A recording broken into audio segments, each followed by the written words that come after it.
एक बार फिर से स्वागत है आप सभी का हमारे YouTube चैनल ग्रेविटी क्लासेस में। हम पिछले लेक्चर में पढ़े थे हम लोगों ने कि क्या होता है कि जब प्रकाश विरल माध्यम में से सघन माध्यम में जाता है तो किस तरीके की घटना दिखता है कि अविलंब से दूर भागता है कि अविलंब के पास में आता है। और एक और केस हम लोगों ने देखा था कि जब प्रकाश सघन माध्यम से विरल माध्यम में जाता है तो अविलंब से दूर हटता है कि पास में आता है। ये दो केस हम लोगों ने पढ़ा और उसके आगे हम लोगों ने ये पढ़ा था कि प्रकाश के अपवर्तन के नियम। प्रकाश के अपवर्तन के नियम, तो प्रकाश के अपवर्तन के नियम में दो चीज हम लोगों ने पढ़ा था और वो दो चीजें आप लोगों को याद होंगी ऐसा हम आशा करते हैं। उसी के संदर्भ में हम आगे बढ़ते हुए आज हम बात करेंगे लेंस के बारे में। किसके बारे में बात करेंगे? लेंस के बारे में, कि लेंस क्या होता है, लेंस कितने प्रकार के होते हैं। और आगे इस लेक्चर के अंदर हम लोग बात करने वाले हैं कि लेंस द्वारा प्रतिबिंब का निर्माण किस तरीके से होता है। लेंस द्वारा प्रतिबिंब का निर्माण किस तरीके से होता है। तो आइए सबसे पहले बात करते हैं, लेक्चर को शुरू करते हैं और देखते हैं कि लेंस किसे कहते हैं। तो लेंस की अगर बात करें तो लेंस का परिभाषा लिखा हुआ है कि दो गोलीय पृष्ठों अथवा एक गोलीय पृष्ठ एवं एक समतल पृष्ठ से घिरे समांग पारदर्शी माध्यम को लेंस कहते हैं। क्या मतलब हुआ सर? दो गोलीय पृष्ठ होगा, दो गोलीय सरफेस होंगे, यानी कि दो गोलीय पृष्ठ होगा उसको भी हम लेंस बोलेंगे, या एक गोलीय पृष्ठ हो और एक समतल पृष्ठ हो, इन दोनों को मिलाकर के जो बनाए उसको भी हम क्या बोलते हैं सर? लेंस बोलते हैं। जो कि एक पारदर्शी माध्यम होता है जिससे प्रकाश एक तरफ से दूसरी ओर पार कर जाता है, यानी कि गुजर जाता है। जैसे कि ये एक लेंस है। क्या है? ये एक लेंस है। अगर इससे प्रकाश को यहाँ से चलाएं तो ये प्रकाश इससे होता हुआ इसके आर पार निकल जाएगा, इसके आर पार निकल जाएगा। उसी को हम लोग क्या बोलते हैं सर? पारदर्शी माध्यम। पारदर्शी माध्यम का क्या मतलब हुआ कि माध्यम ऐसा जिससे प्रकाश एक तरफ से दूसरी तरफ चली जाए। ठीक है, जैसे कि ये वाला लेंस है, इससे प्रकाश यहाँ से इस तरफ आ रहा है, उसको हम लोग क्या बोले हैं? पारदर्शी। अगर इसी को हाथ को लगा दे और यहाँ पे लाइट को जलाए तो ये प्रकाश यहाँ से यहाँ तक नहीं निकलेगा, उसको हम लोग बोलेंगे अपारदर्शी, यानी कि प्रकाश को पास होने नहीं दे रहा। तो लेंस जो होता है पारदर्शी माध्यम होता है, यानी कि एक तरफ से दूसरी तरफ प्रकाश को जाने देता है। अब इसकी प्रकार की अगर हम बात करें तो लेंस दो प्रकार की होती है। कितने प्रकार की होती है? दो प्रकार की होती है। एक होता है अपना उत्तल लेंस और एक होता है अपना कौन सा सर? अवतल लेंस। एक होता है उत्तल लेंस और एक होता है कौन सा? अवतल लेंस। तो उत्तल लेंस किसको बोलते हैं? बीच में मोटा होता है और किनारों पर पतला होता है, उसको हम लोग क्या कहते हैं सर? उत्तल लेंस कहते हैं। यानी कि ऐसा लेंस जो बीच में मोटा हो, जो बीच में मोटा हो और किनारों पर पतला हो, जैसे कि ऐसे दिख रहा है। तो ये अगर इसकी किनारे की अगर हम लोग बात करें तो ये किनारों पर पतला है, लेकिन अगर यहीं पर बीच में अगर बात करें, बीच में अगर बात करें तो ये मोटा है। क्या है सर? मोटा है। जैसे कि ये फिगर में आप लोग देख पा रहे हैं कि ये जो किनारा है यहाँ पर पतला है और बीच में अगर बात करें तो बीच में कैसा है? तो मोटा है। तो वह लेंस जो बीच में मोटा हो और उसके साइड पे किनारों पर कैसा हो सर? वो साइड पे यानी कि किनारों के साइड पे कैसा हो सर? पतला हो, उसको हम लोग क्या बोलते हैं? उत्तल लेंस बोलते हैं। और उत्तल लेंस को आप लोग याद रखेंगे अभिसारी लेंस भी कहते हैं। कौन सा लेंस कहते हैं? अभिसारी लेंस कहते हैं। ये सवाल एग्जाम के अंदर आ सकता है कि निम्न में से किसको अभिसारी लेंस कहते हैं?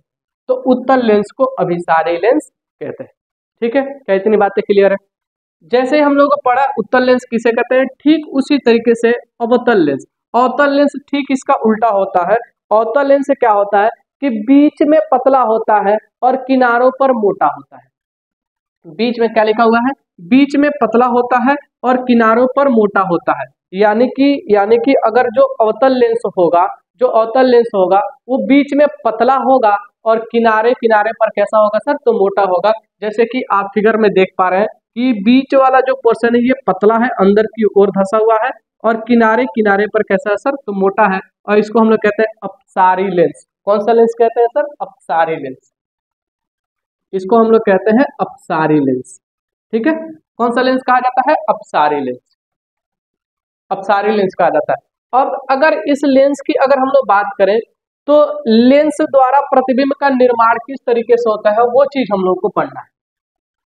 लेंस द्वारा प्रतिबिंब का निर्माण किस तरीके से होता है वो चीज हम लोग को पढ़ना है। तो सबसे पहले हम लोग पढ़ेंगे उत्तल लेंस द्वारा प्रतिबिंब का बनना। उत्तल लेंस द्वारा प्रतिबिंब का बनना।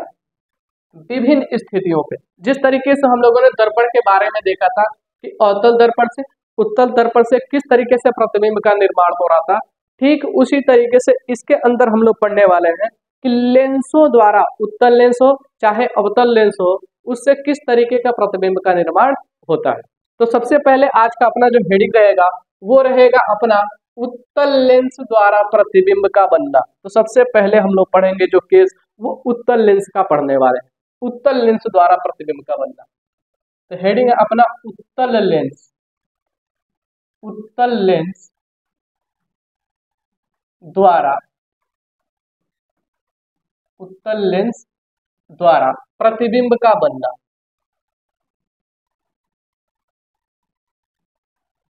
प्रतिबिंब का बनना। किस तरीके से उत्तल लेंस द्वारा प्रतिबिंब का निर्माण होता है। तो सबसे पहले अगर हम लोग बात करें तो क्या होगा, सबसे पहले हम वस्तु को कहां पर रखेंगे, तो सबसे पहले हम वस्तु को रखेंगे अनंत पे। कहां पर रखेंगे, अनंत पे। यानी कि जो पहला केस इसके अंदर पढ़ने वाले हैं, जो पहला केस पढ़ने वाले हैं वो पहला जो होगा कि जब वस्तु अनंत पर हो। कहां पर हो, जब वस्तु अनंत पर हो। जब वस्तु अनंत पर हो। कहां पर हो सर, तो अनंत पर हो। जब वस्तु अनंत पर हो तो किस तरीके के प्रतिबिंब का निर्माण होगा, हमारे उत्तल लेंस द्वारा। किसके द्वारा सर, तो उत्तल लेंस द्वारा। तो ये रहा अपना उत्तल लेंस, ये रहा अपना उत्तल लेंस। और इस उत्तल लेंस के अंदर हम लोग को पता है एक जो मुख्य अक्ष गुजरती है। कौन सा सर, मुख्य अक्ष। चल नहीं रहा है, चलिए इसका इस्तेमाल करते हैं। ये रहा अपना मुख्य अक्ष, ठीक है। और यहाँ पे अगर हम लोग बात करें तो इस लेंस का जो सेंटर होता है उसको हम O से दिखा रहे हैं। और यहाँ पर एक जो इसका मुख्य फोकस होगा F1 और यहाँ पे जो सेकंड फोकस होगा F2। क्या होगा सर, F2। ठीक उसी तरीके से लेंस के इस साइड में भी ये हो सकता है, होता है, ये होगा F1 डैश और ये होगा सर F2 डैश। कौन सा होगा सर, F2 डैश। आप नाम चाहे जो भी दे सकते हैं। ये लेंस है, जिस तरीके से हम लोग दर्पण के अंदर पढ़ा था, मुख्य फोकस होता है, वक्रता केंद्र होता है, ठीक उसी तरीके से यहाँ से लेंस के अंदर पड़ रहे मुख्य फोकस होता है और द्वितीय फोकस होता है, चाहे इधर से देखें या चाहे इधर से देखें, ठीक है। चलिए अब वस्तु कहाँ पर है सर, तो वस्तु अनंत पर है। वस्तु कहीं इधर है, अनंत पर। वस्तु कहीं इधर है, कहाँ पर सर, तो अनंत पर। तो यहाँ पे वस्तु को रखेंगे, यहाँ पर वस्तु को रखेंगे और इससे बनाएंगे, हम देखेंगे प्रतिबिंब का निर्माण किस तरीके से होता है। तो हमको पता है कि यदि यह मुख्य अक्ष के समांतर आएगा, यदि ये यहाँ से प्रकाश किरण कोई मुख्य अक्ष के समांतर आएगा, यहाँ से यदि कोई प्रकाश किरण मुख्य अक्ष के समांतर आएगा तो अपवर्तन होने के बाद से वो फोकस से ही जाएगा, यानी कि इधर की मुख्य फोकस से जाएगा।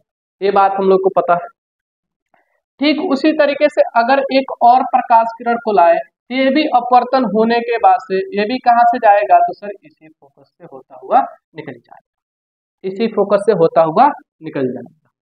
तो ठीक उसी तरीके से जिस तरीके से हम लोग दर्पण के अंदर पढ़ रहे थे, ठीक उसी तरीके से इसके अंदर भी पढ़ना है, ठीक है।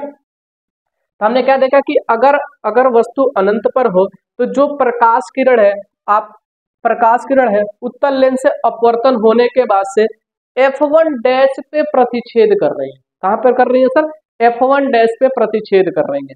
तो उसी को हम लिखेंगे प्रतिबिंब की प्रकृति। क्या लिखेंगे सर, प्रतिबिंब की प्रकृति।